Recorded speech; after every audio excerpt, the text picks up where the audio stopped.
Merit, may pinatunayan at sinampalang katotohanan ng ilan netizens.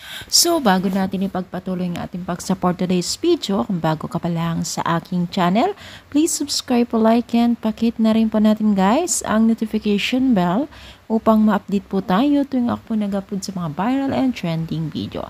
So, ngayon guys, no, itong si Merit ay tila may pinatunayan sa mga netizens na patuloy pong nanlalait at nambababa sa kanya.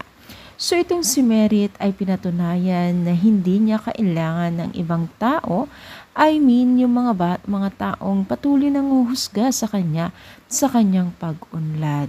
Kumbaga hindi niya ito dinahilan para itigil ang kanyang pinapangarap sa buhay.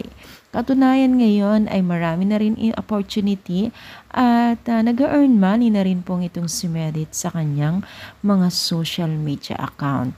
At yan ay pinatunayan niya na kung saan ay talaga naman pong nagiging glow up o lalo siyang nagiging blooming habang tumatagal at may ilan na rin po siyang naging or successful sa buhay ng paunti-unti sa kanyang mga pangarap na kung unti-unti na rin niyang natatanggap or natutupad. Kasama na dyan itong si James na kung saan ay napaka-supporters na love team niya.